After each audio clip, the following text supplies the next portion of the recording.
Assalamualaikum warahmatullahi wabarakatuh. Oke, kita lanjutkan saja ceritanya. Bab 941. Jangan datang ke sini, Bang. Menara kecil itu langsung ditebas puluhan ribu kaki jauhnya oleh pedang Ye Guan. Sebelum berhenti, Ye Guan bergegas ke depannya, dan kemudian, cahaya pedang yang tak terhitung jumlahnya menebasnya. Tao Mao, Xiao Ta berteriak sambil berlari. Tolong bangun, akulah Tat Mastermu sendiri. Ye Guan mengabaikannya dan terus mengejarnya. Melihat pemandangan ini, orang-orang di Tianxing tidak jauh dari situ tiba-tiba menjadi mati rasa. Tuan muda Ye ini di luar kendali, apa yang harus dilakukan? Pada saat ini, Ye Guan di kejauhan tiba-tiba berhenti setelah memotong dalam waktu yang lama. Melihat pemandangan ini, Xiao Ta menghela nafas lega. Diao Mau, kamu sudah bangun? Ye Guan tiba-tiba mengeluarkan pedang King Xuan. Brengsek, Xiao Ta melompat ketakutan dan berkata dengan ngeri, "Sial, apakah kamu benar-benar gila atau kamu berpura-pura gila? Apakah kamu masih mengganti pedangmu? Sial, jangan datang ke sini." Setelah mengatakan itu, dia berbalik dan lari. Ye Guan bergegas menuju Master Ta dengan pedangnya di tangan. Menara kecil itu tidak berani melawan lagi. Pedang niat Ye Guan masih sulit untuk melukainya, tetapi pedang King Xuan berbeda. Akan sangat tidak adil jika dia dibacok sampai mati oleh Ye Guan di sini. Pada saat ini, Tian King, yang tidak jauh dari sana, tiba-tiba berkata, "Tuan Ye, tenanglah." Mendengar kata-kata Tian King, Ye Guan tiba-tiba menoleh, dan saat berikutnya, dia berubah menjadi cahaya pedang dan menghilang dari tempatnya. Ekspresi Tian King berubah drastis, dan dia meninju dengan cepat. Bang, ketika pedang itu jatuh, Tian King terbang sejauh puluhan ribu kaki. Begitu dia berhenti, seluruh lengan kanannya meledak. Tian King benar-benar bingung. Setelah mengganti pedangnya, apakah itu begitu kuat? Saat ini, Ye Guan menghilang lagi. Melihat pemandangan ini, ekspresi Tian King tiba-tiba berubah drastis. Brengsek. Dia berbalik dan berlari. Saat ini, dua wanita tiba-tiba muncul di depan Ye Guan. Itu adalah satu pemikiran dan ketenangan.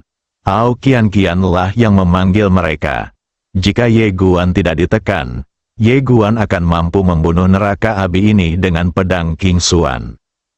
Melihat penampilan Ye Guan, dia terkejut dan mengambil langkah ke depan. Saat dia hendak berbicara, Ye Guan menebas dengan pedangnya. Ketika dia melihat Ye Guan menebas dengan pedangnya tanpa ragu-ragu, dia tercengang memikirkannya. Di tempat yang sama, saya lupa bersembunyi sejenak. Dan saat pedang Ye Guan masih berjarak beberapa inci darinya, tiba-tiba, ujung pedang Ye Guan dibelokkan dan menebas langsung ke arah Jingan yang berdiri di samping. Mata Jingan langsung melebar. Saya tidak berbicara tentang etika bela diri. Setelah mengatakan itu, dia tiba-tiba mengangkat sebuah buku kuno berwarna emas di depannya. Bang, cahaya keemasan meledak, dan Ye Guan mundur hampir 1000 kaki. Jingan melihat buku kuno emas di tangannya. Ketika dia melihat tanda pedang dangkal di atasnya, jejak keterkejutan muncul di matanya yang indah. Pada saat ini, Ye Guan tiba-tiba mendatanginya dengan pedang mengangkat buku kuno emas di tangannya dan melantunkannya dalam hati. Ledakan, cahaya keemasan tiba-tiba jatuh dari langit dan langsung menyelimuti Ye Guan. Ye Guan dipenjara di tempatnya. Tepat ketika dia hendak menghunus pedangnya, Jingan tiba-tiba mengambil langkah ke depan dan mengarahkan jarinya ke antara alis Ye Guan. Ledakan, sinar cahaya keemasan langsung menembus tubuh Ye Guan. Ye Guan tiba-tiba meraung dan mengayunkan pedangnya ke bawah secara tiba-tiba. Ledakan, cahaya keemasan itu pecah, dan kekuatan yang kuat langsung mengguncang Jingan hingga mundur dengan hebat. Jingan sedikit terkejut. garis keturunan ini sangat kuat. Sebelum dia selesai berbicara, Ye Guan telah menyerang di depannya dengan pedang. Dengan serangan ini, seluruh medan perang neraka berubah menjadi lautan darah yang tak terbatas, dan kekerasan yang luar biasa serta niat membunuh langsung menguasai dirinya. Jingan terlihat sangat tenang. Dia tiba-tiba mengangkat buku kuno emas di tangannya, lalu membuka halaman dan melantunkannya dalam hati. Ledakan, cahaya keemasan tiba-tiba keluar dari buku kuno emas, menenggelamkan Ye Guan dalam sekejap, dan kemudian dengan paksa membawa Ye Guan ke dunia emas ilusi. Tapi saat berikutnya, saat Ye Guan mengayunkan pedangnya, dunia hancur seketika. Mata Jingan membelalak, dipenuhi rasa tidak percaya. Apakah itu sangat rusak? Saat ini, menara kecil di kejauhan tiba-tiba berkata, "Saya di sini untuk membantu Anda." Begitu kata-kata itu jatuh, itu berubah menjadi cahaya keemasan dan tenggelam ke dalam tubuh Ye Guan. Dalam sekejap, aura kuat langsung mulai menekan garis keturunan gila Ye Guan. Melihat pemandangan ini, Jingan buru-buru mengambil langkah ke depan, menunjuk lagi, dan cahaya keemasan langsung menghilang ke alis Ye Guan. Ledakan, aura pembunuh dan niat membunuh yang terpancar dari tubuh Ye Guan ditekan di area di mana dia berada, secara bertahap, ditekan oleh dua kekuatan yang kuat. Niat membunuh dan aura membunuh secara bertahap mulai mengalir kembali ke tubuh Ye Guan. Ye Guan secara bertahap kembali normal. Pada saat ini, Jingan tiba-tiba berlari ke sisi Ye Guan, lalu diam-diam mengambil pedang King Xuan milik Ye Guan, dan kemudian diam-diam menerimanya ke dalam ruang spesialnya. Xiao Ta, Yinian tiba-tiba berjalan mendekati Jingan. Dia menatap Jingan dan mengulurkan tangan kanannya. Jingan berkedip dan tidak berkata apa-apa. Yinian memelototinya. "Itu pedangku." Jingan mengerutkan bibirnya. "Aku tidak bilang aku menginginkannya. Aku hanya ingin mengambilnya dan mempelajarinya." Akhirnya, setelah permintaan berulang kali, Jingan dengan enggan menyerahkan pedang King Xuan. Jingan mengeluarkan manisan hau dan menjilatnya, lalu berkata, "Pedang itu sangat kuat, bahkan bisa menembus dunia buku terlarang, milikku sesuka hati. Sungguh menakjubkan." Yinian dengan tenang berkata, "Itu dibuat oleh bibiku, bagaimana tidak luar biasa?" Jingan mengangguk, "Bibi kami sungguh luar biasa." Yinian memandang Jingan, yang berkata dengan serius, "Kamu dan aku berada pada pokok anggur yang sama, dan bibimu adalah bibiku. Bukankah ini normal?" Satu pemikiran, Jingan menambahkan, "Lain kali aku bertemu bibiku, biarkan dia membuatkan satu untukku juga." Yinian mendengus, "Kamu memikirkan keindahan."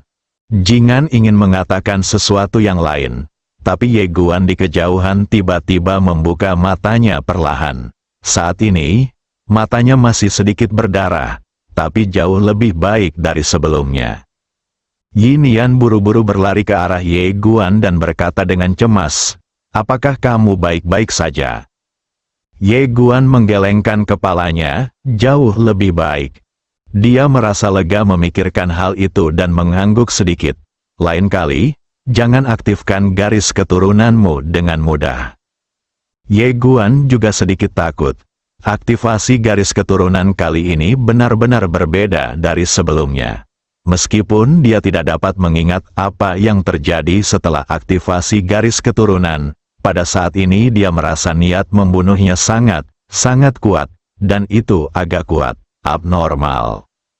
Memalukan, tampaknya garis keturunan gila ini tidak dapat digunakan dengan mudah di masa depan.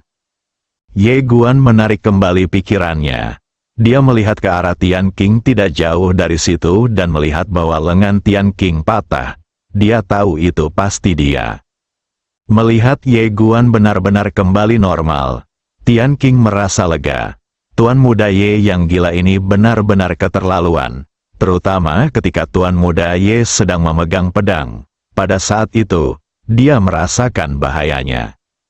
Ye Guan tiba-tiba berkata lagi, "Senior, bagaimana aku harus membawamu pergi?" Tian Qing menarik kembali pikirannya dan menunjuk ke langit. Ye Guan menatap ke langit. Jauh di dalam langit, ada tanda yang dangkal. Ye Guan memandang Yin Yan, dan Yin Yan menyerahkan pedang King Xuan kepadanya. Dia membuka telapak tangannya, dan pedang King Xuan naik ke langit dari telapak tangannya. Tertawa, di cakrawala, tanda dangkal itu langsung hancur. Segelnya hilang. Melihat pemandangan ini, Tian Qing menatap Ye Guan dalam-dalam dan sangat terkejut. Untungnya, saya dengan tegas memilih untuk menyerah. Kalau tidak, saya khawatir saya akan benar-benar dipenjara di sini selama sisa hidup saya. Saya sangat bijaksana. Kamu memandang Siang Tianxing dan berkata sambil tersenyum, "Senior, ayo pergi." Tian Qing mengangguk. Oke, ketika semua orang keluar, penguasa neraka melirik Yin Yan dan Jingan di samping Ye Guan, matanya penuh ketakutan. Peradaban Tianxing, ini adalah mimpi buruk bagi semua peradaban di alam semesta. Ye Guan memandang penguasa neraka dan menangkupkan tinjunya. "Senior, terima kasih banyak." Penguasa neraka menarik kembali pikirannya dan berkata sambil tersenyum, "Ini masalah kecil. Mulai sekarang, ketika Tuan Ye bebas, Anda bisa datang dan duduk di neraka abis saya. Tidak ada apapun di neraka abis saya. Nomornya jiwa jahat akan meningkat setiap tahun. Saya akan menyimpan semuanya untuk Tuan Ye ketika saatnya tiba." Ye Guan tidak menolak tawaran pihak lain. Dia menangkupkan tangannya dan berkata sambil tersenyum, "Terima kasih banyak." Penguasa neraka tersenyum dan berkata, "Sama-sama." Ye Guan tidak berkata apa-apa lagi dan membawa semua orang pergi. Melihat Ye Guan dan yang lainnya pergi, penguasa neraka merenung dan tidak berkata apa-apa untuk waktu yang lama. Ye Guan datang ke kota, dan tepat ketika dia hendak meninggalkan kota, dia tiba-tiba menoleh dan melihat, di ujung jalan, seorang pria dan seorang wanita sedang berjongkok di depan sebuah kios pinggir jalan dan tawar-menawar dengan orang lain. Pada saat ini, pria itu tiba-tiba menoleh dan menatap Ye Guan. Saat dia melihat Ye Guan, dia tersenyum tipis. Wanita itu memperhatikan tatapan pria itu dan menoleh ke arah Ye Guan dengan rasa ingin tahu di matanya. Ye Guan tersenyum, lalu berbalik dan menghilang di gerbang kota. Di depan kios, wanita itu memandang pria itu dan berkata, "Xiao Yong, apakah kamu kenal pria itu?" Pria itu mengangguk. "Ya, temanku." Wanita itu tersenyum dan berkata, "Jika dia temanmu, kamu bisa memperkenalkannya di sini. Saya tahu biro tukang masih mencari murid tukang. Saya kenal seseorang di sana dan saya bisa memperkenalkannya kepadanya. Ada lebih dari 20 sumber setiap bulan. Di mana Jing?" Pria itu mengangguk. "Baiklah, saya akan bicara dengannya nanti." Wanita itu tersenyum, lalu memandang penjual di depannya. "Bos, pedang hantu ini memiliki 200 kristal sumber.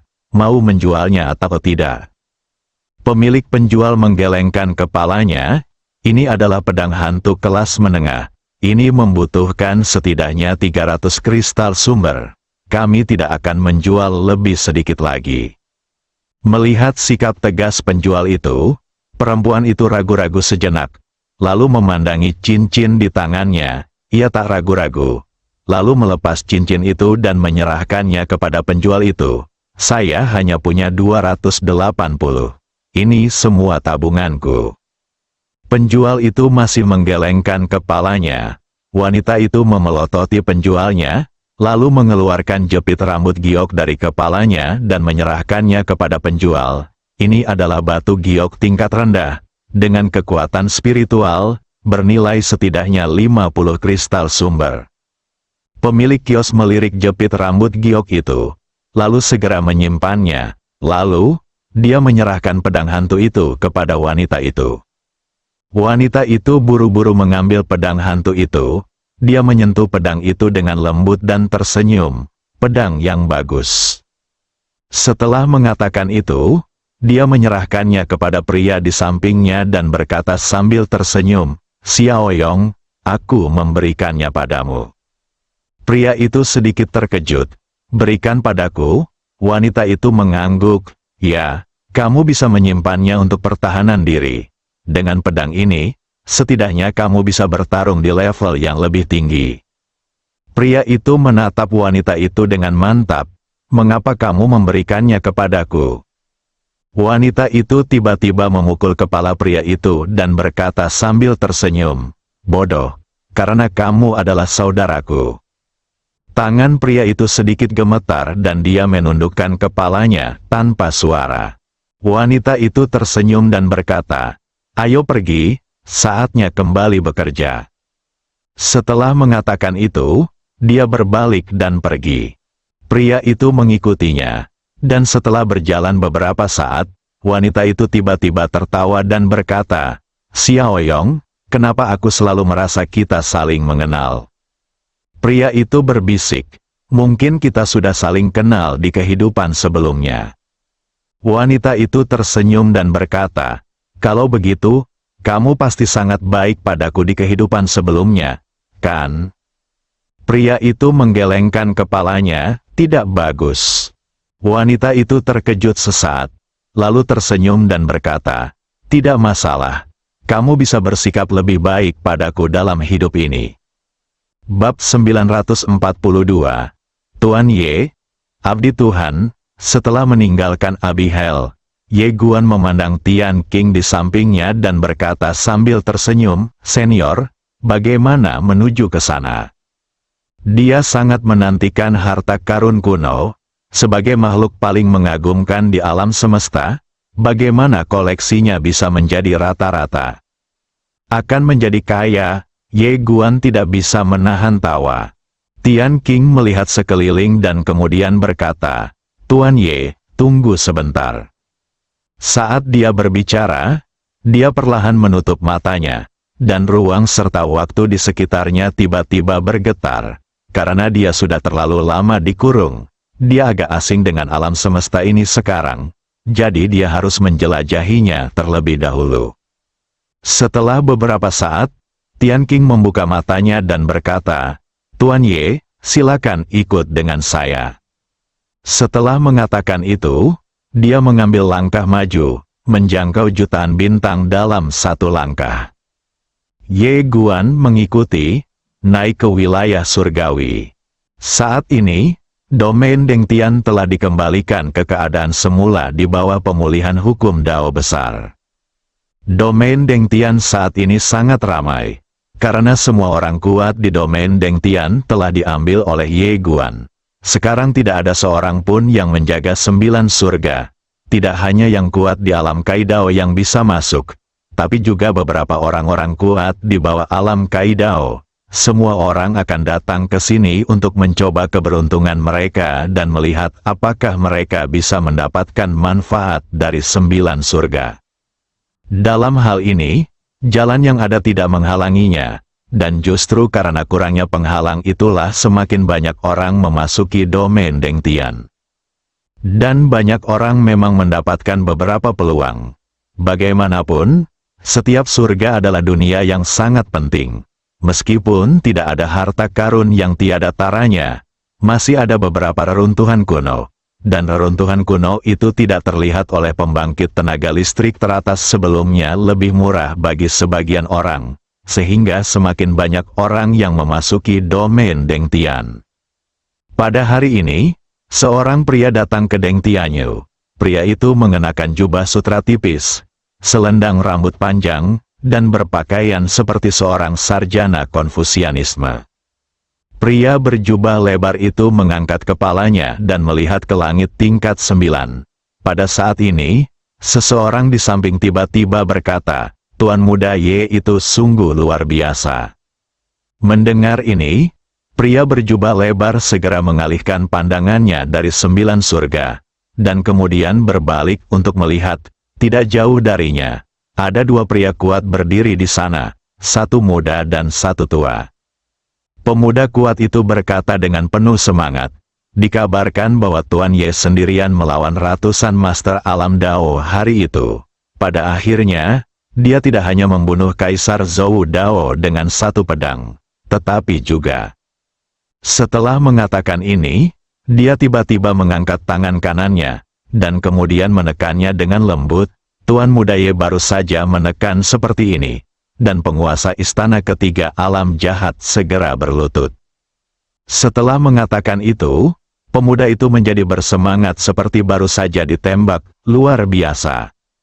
Orang tua di sebelah pemuda itu sedikit skeptis dengan perkataan pemuda itu.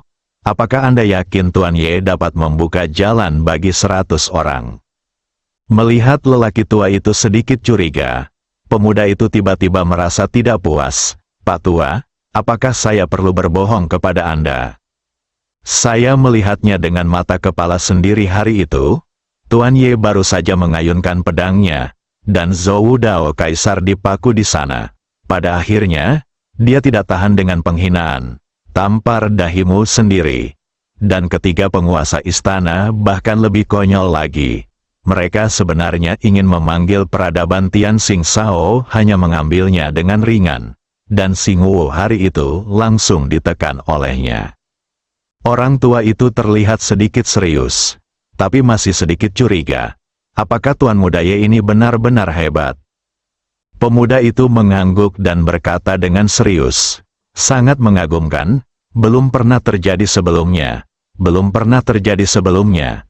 Tidak ada duanya di dunia. Setelah mengatakan ini, dia tiba-tiba mengeluarkan selembar kertas dan menyerahkannya kepada lelaki tua itu. Pak tua, ini untukmu. Orang tua itu sedikit bingung. Apa ini? Pemuda itu berkata dengan tenang, Akademi Guangxuan telah membuka cabang di alam semesta kita. Sekarang cabang tersebut merekrut ahli-ahli top.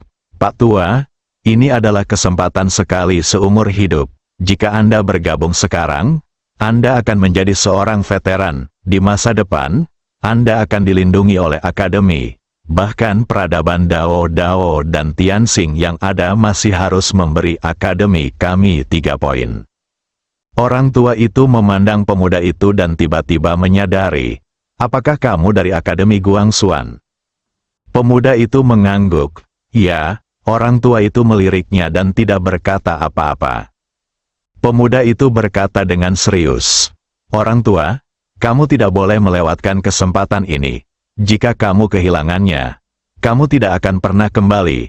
Selama kamu bergabung dengan akademi, kamu tidak hanya akan mendapat perlindungan dari akademi, tetapi kamu bahkan mungkin bertemu Tuan Ye di masa depan.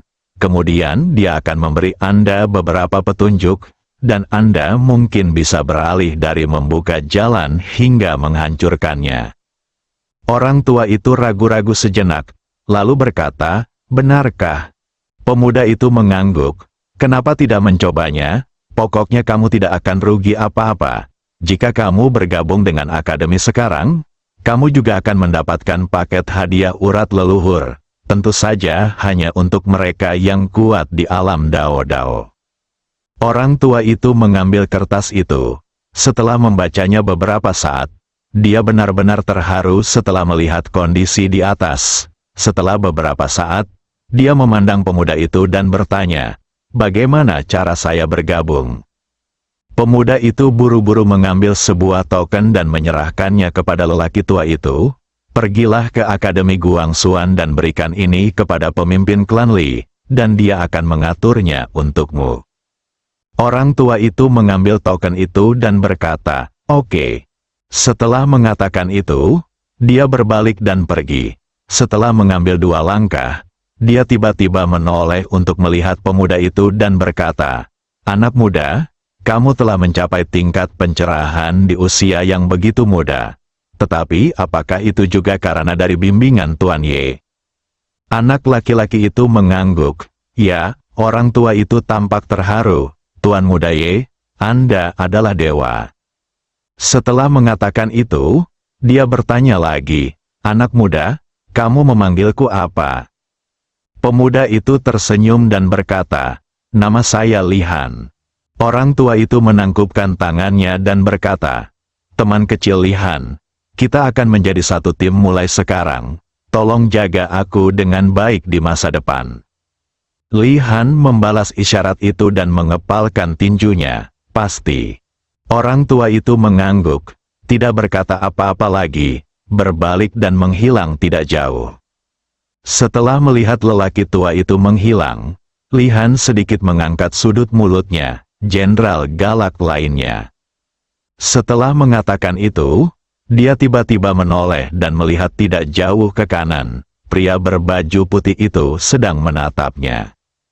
Lihan memandang pria berbaju putih itu dan terkejut karena dia sama sekali tidak bisa melihat pria berbaju putih itu.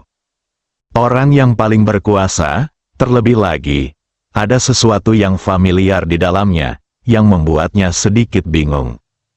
Lihan tidak banyak berpikir, dia berjalan mendekat dan berkata sambil tersenyum, kamu menyebut saudara ini apa?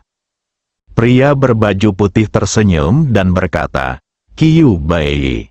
Lihan menangkupkan tangannya dan berkata sambil tersenyum, saudara Bai, apakah kamu tertarik bergabung dengan Akademi Guangxuan? Pria berbaju putih berkata, saya sedikit tertarik. Lihan segera mengeluarkan iklan perekrutan dan menyerahkannya kepada Qiu Bai. Saudara Bai, lihatlah.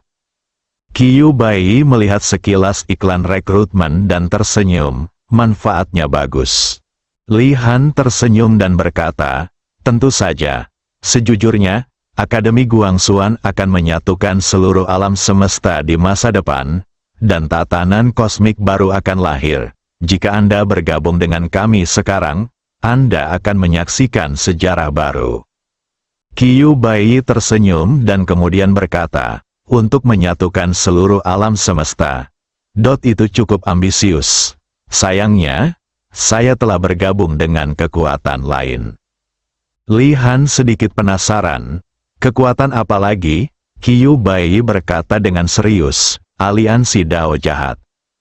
Lihan tertegun, dia tidak tahu apa yang dia pikirkan. Ekspresinya tiba-tiba berubah drastis. Kamu. Qiu Bai tersenyum dan berkata, Guru Balai ke-9, apakah Anda benar-benar tidak ingat siapa saya? Setelah Lihan menatap Qiu Bai sejenak, matanya tiba-tiba menyusut saat dia memikirkan sesuatu, kamu adalah Master Aula kedua. Qiu Bai tertawa, lama tidak bertemu, Lihan langsung berkeringat. Dia awalnya direkrut oleh Master Aula kedua, namun yang dia lihat saat itu bukanlah tubuh aslinya, melainkan hanya gambaran virtual dari Master Aula kedua, dan masih kabur. Dia tidak menyangka Master Aula kedua ada di sini. Lihan berbalik dan lari. Namun saat berikutnya, kekuatan misterius menguncinya di tempatnya. Ekspresi Lihan membeku. Qiu Bai tersenyum dan berkata, Lihan, kamu tidak cukup menarik. Kamu kabur begitu saja setelah bertemu. Lihan terdiam, dia tahu bahwa dia takut akan mati. Dia tidak menyangka bahwa Master Aula kedua yang legendaris akan benar-benar datang. Qiu Bai muncul di depan Lihan. Dia melirik iklan rekrutmen dan kemudian tersenyum. Jangan khawatir, saya bukan tipe orang yang tidak masuk akal. Seperti kata pepatah, dia yang mengetahui keadaan saat ini adalah pahlawan. Pada saat itu, kamu memilih untuk bergabung, itu Ye Guan juga normal. Lagi pula, jika kamu tidak memilih seperti itu, maka kamu dan klan Li kamu akan sama matinya dengan Master Aula ketiga dan keempat kami. Lihan berkata dengan suara yang dalam, apa yang ingin kamu lakukan? Qiu Bai tersenyum dan berkata, saya datang ke sini kali ini hanya untuk menyelidiki kekuatan pendekar pedang wanita dengan rok polos. Saya ingin kembali ke masa lalu. Tetapi saya takut ketahuan oleh pendekar pedang wanita dengan rok polos. Saya tidak melakukannya, aku tidak menyangka bisa bertemu denganmu. Kalau begitu, izinkan aku bertanya padamu. Bisakah kamu memberitahuku secara detail? Li Han melirik Qiu Baiyi dan mengangguk, oke. Saat dia berbicara, dia menceritakan kisah pertempuran pertamanya di alam surga. Setelah mendengarkan, Qiu Baiyi berbisik, pembunuhan instan. Li Han mengangguk, ya. Setelah Qiu Baiyi terdiam beberapa saat, dia tersenyum dan berkata, saya mengerti. Setelah mengatakan itu, dia berbalik dan pergi. Li Han tiba-tiba berkata, apakah kamu masih akan membunuh saudara Ye? Qiu Baiyi mengangguk, konflik antara kita dan mereka tidak bisa dihindari. Li Han berkata dengan suara yang dalam, bencana kosmik yang sebenarnya di alam semesta. Qiu Baiyi tersenyum dan berkata, ya, kesengsaraan kosmik di alam semesta yang sebenarnya bukan lagi kesengsaraan kosmik biasa. Terlebih lagi, bukan kesengsaraan kosmik yang salah. Kesengsaraan kosmik disebabkan oleh pikiran jahat semua makhluk hidup di alam semesta yang sebenarnya. Bagaimana dia bisa salah? Berbicara tentang ini, dia melihat sekeliling dan berkata dengan lembut, jika jalan surga tidak menghancurkan dunia, akan sulit bagi surga untuk mentolerirnya, orang paling jahat di dunia. Ekspresi rumit muncul di mata Li Han. Lalu dia berkata, apakah kamu akan membunuhnya sekarang? Qiu Baiyi menggelengkan kepalanya, tidak. Li Han sedikit bingung. Qiu Baiyi berkata dengan serius, secara teoritis, saya seharusnya tidak bisa mengalahkan pendekar pedang wanita dengan rok polos. Li Han tidak berkata apa-apa, tapi masih sangat waspada. Qiu Baiyi tersenyum dan berkata, jangan waspada, aku tidak akan membunuhmu. Sebaliknya, aku tetap menghargaimu. Di saat kritis, kamu adalah yang paling sadar. Kamu layak menjadi orang yang kuinginkan. Pada awalnya, meskipun sayang sekali kami telah menjadi musuh, tapi ini bukan masalahmu. Ini masalah aliansi jahat kita. Jika mereka tidak meremehkan musuh dan tidak bertarung dengan orang lain. Berbicara tentang ini, dia menggelengkan kepalanya sedikit dan berkata, tentu saja, tidak heran mereka ada di sana. Bagaimana mereka bisa membayangkan akan ada orang yang begitu kuat di sini? Li Han menghela nafas dengan suara rendah, lalu berkata, Tuan Aula kedua, jangan menjadi musuh Tuan Muda Ye lagi. Qiu Baiyi tersenyum, apa yang salah dengan jalan jahat di alam semesta yang sebenarnya? Li Han terdiam, Qiu Baiyi berbalik dan pergi. Tuan Aula ke-8, lain kali kita bertemu, semua orang akan menjadi tuannya sendiri. Saya tidak akan menunjukkan belas kasihan. Setelah mengatakan itu, yang lainnya menghilang. Bersambung.